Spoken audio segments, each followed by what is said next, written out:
നമസ്കാരം. Raf talk ഫുട്ബോളിലേക്ക് അവർക്കും സ്വാഗതം. ഫിഫ വേൾഡ് കപ്പിൻ്റെ ഫൈനൽ മത്സരം ഇന്ന് രാത്രി ഇന്ത്യൻ സമയം 12:30 അമേരിക്കയിലെ ന്യൂജേഴ്സിയിലെ മെറ്റ്ലൈഫ് സ്റ്റേഡിയത്തിൽ ഒരു തീ പറക്കുന്ന പോരാട്ടം ആരാധകർ പ്രതീക്ഷിക്കുന്നുണ്ട്. നിലവിലെ ചാമ്പ്യന്മാരായ അർജൻറ്റീന ഈ വേൾഡ് കപ്പിൻ്റെ ഹോട്ട് ഫേവററ്റുകളായിട്ട് എല്ലാവരും എണ്ണിയ സ്പെയിനിനെ നേരിടുമ്പോൾ ഒരു കിടലൻ മാച്ചല്ലാതെ മറ്റെന്ത് പ്രതീക്ഷിക്കാനാണ്. രണ്ട് ടീമിനെയും നമ്മളൊന്ന് വിലയിരുത്തുകയാണ്. രണ്ട് ടീമിലെയും ഓരോ പൊസിഷനെ നമ്മൾ വിലയിരുത്തി കഴിഞ്ഞാൽ ആർക്കാണ് കൂടുതൽ മികച്ച താരങ്ങളുള്ളത്. പാട്രിസിയോ ബർലോൺ അർജൻറ്റീൻ ഫുട്ബോൾ നിരീക്ഷകൻ്റെ വിലയിരുത്തലാണ്. അതിൻ്റെ ബേസിലാണ് നമ്മുടെ വീഡിയോ നമ്മൾ ചെയ്യുന്നത്. അടിസ്ഥാനം അതാണ്. പിന്നെ നമ്മുടെ അഭിപ്രായങ്ങൾ കൂടി ചേർത്തുകൊണ്ട് പറയുന്നതാണ്. നിങ്ങൾക്ക് നിങ്ങളുടെ അഭിപ്രായങ്ങളുണ്ടാവും. ദിബു മാർട്ടീനസും ഉനായ് സിമോണും രണ്ട് ടീമിൻ്റെയും ഗോൾ കീപ്പർമാർ. ആർക്കാണ് കൂടുതൽ മികച്ച ഗോൾ കീപ്പർ ഉള്ളത് എന്നുള്ളതാണ് ചോദ്യം. അപ്പോൾ Argentine goal keeper Amy Martinez ഈ വേൾഡ് കപ്പിന് എത്തിയത് പരിക്കിൻ്റെ പ്രശ്നങ്ങളോടെയായിരുന്നു. സാധാരണ ഉള്ള പോലെ അദ്ദേഹത്തിന് അത്രയധികം ട്രെയിനിങ്ങും മറ്റു കാര്യങ്ങളൊന്നും ചെയ്യാൻ പറ്റിയിട്ടുമില്ല. അദ്ദേഹം ഗോളുകൾ വഴങ്ങിയിട്ടുണ്ട്.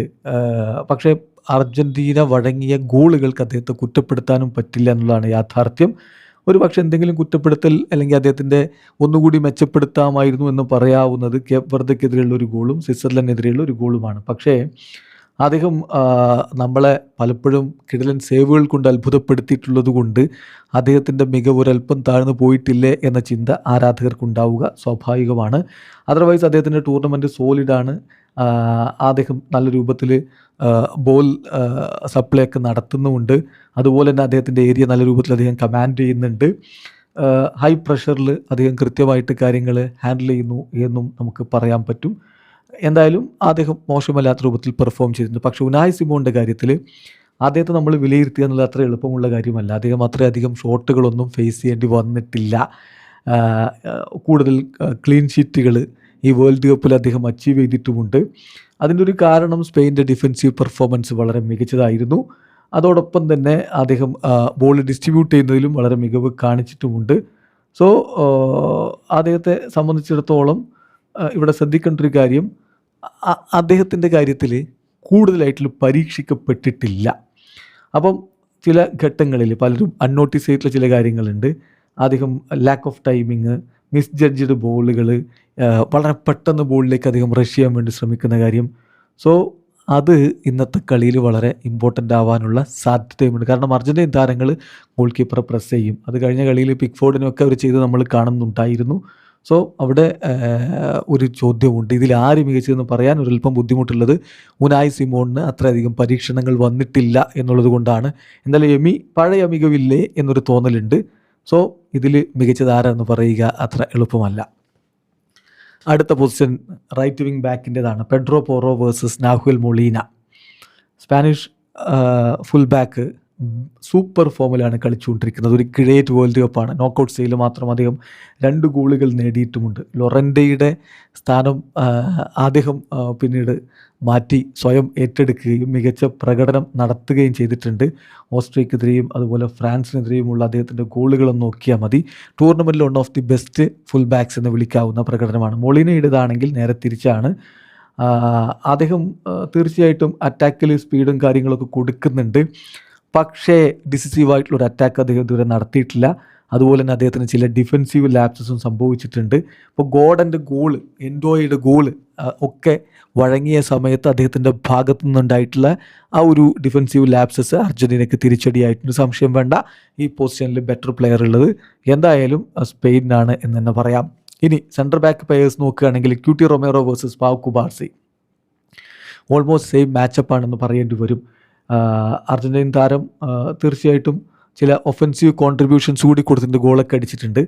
ക്യൂട്ടിയെ സംബന്ധിച്ചിടത്തോളം അഗ്രസീവായിട്ടുള്ള മാർക്കിങ്, ഡ്യുവൽസ് വിൻ ചെയ്യുന്നത് ഒക്കെ വളരെ മികച്ച രൂപത്തിൽ ചെയ്തിട്ടുണ്ട്. കുബാർസിക്ക് 19 വയസ്സേ ഉള്ളൂ.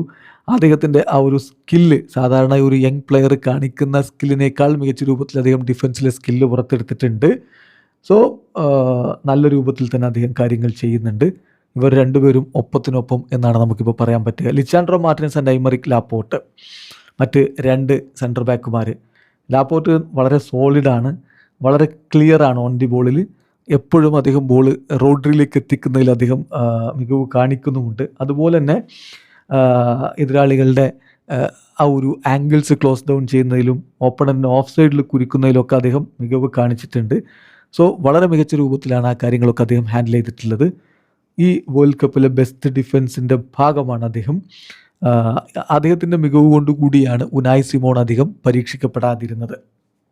ലിച്ച സ്റ്റാർട്ടിംഗ് സ്പോട്ട് നേടിയെടുത്തതാണ്. ഓട്ടോമെൻഡിയെ മാറ്റിയിട്ട് മികച്ച രൂപത്തിൽ തന്നെ അദ്ദേഹം പാസുകൾ കൊടുക്കുന്നുണ്ട്. ഫൈനൽ തേർഡിലേക്ക് ബോളുകൾ കൃത്യമായിട്ട് കൊടുക്കുന്നുണ്ട്. അതുപോലെ തന്നെ അദ്ദേഹം വേണ്ട ഘട്ടത്തിൽ ഗോൾ അടിച്ചതും അസിസ്റ്റ് കൊടുത്തും ഒക്കെ നമ്മൾ കണ്ടു. ഒപ്പം ഓപ്പോസിഷൻ ടീമുകളുടെ ശ്രമങ്ങൾ അദ്ദേഹം തടയാനും മുന്നിലുണ്ട്. വളരെ ഹൈ ലെവലാണ് എല്ലാ ഗെയിമുകളിലും. ഈജിപ്തിനെതിരെയാണ് അദ്ദേഹം ഒന്ന് മങ്ങിപ്പോയത് എന്ന് പറയേണ്ടി വരും. ഈജിപ്തിൻ്റെ ഒരു ഗോളിനൊക്കെ അദ്ദേഹത്തിന് ഒന്നുകൂടി എഫേർട്ട് ഇട്ടാൽ തടയാൻ പറ്റുമായിരുന്നു. സോ ഈ സെൻറ്റർ ബാക്കുമാരുടെ പേരുകൾ ഓൾമോസ്റ്റ് രണ്ട് ടീമിനും ഒരുപോലെയാണ്. ഇനി നിക്കോളാസ് ടാഗ്ലിയാഫിക്കോ വേഴ്സസ് മാർക്ക് കുക്കറയ്യ. ഇതിൽ നിക്കോളാസ് ടാഗ്ലിയാഫിക്കോയുടെ കാര്യത്തിൽ അദ്ദേഹത്തിന് ഫിസിക്കൽ ഡിസ്കംഫേർട്ട് ഉണ്ടായിരുന്നതുകൊണ്ട് ആദ്യ മത്സരങ്ങൾ സ്റ്റാർട്ട് ചെയ്തിട്ടുണ്ടായിരുന്നില്ല. പക്ഷേ അദ്ദേഹം ടീമിലേക്ക് വരികയും ക്വിക്ക്ലി ഇൻ്റഗ്രേറ്റ് ചെയ്യപ്പെടുകയും ചെയ്തു. അദ്ദേഹത്തെ സംബന്ധിച്ചിടത്തോളം അദ്ദേഹത്തിൻ്റെ ഈ വേൾഡ് കപ്പിലെ ടഫസ്റ്റ് ടാസ്ക് ഇപ്പോഴാണ് വരുന്നത്.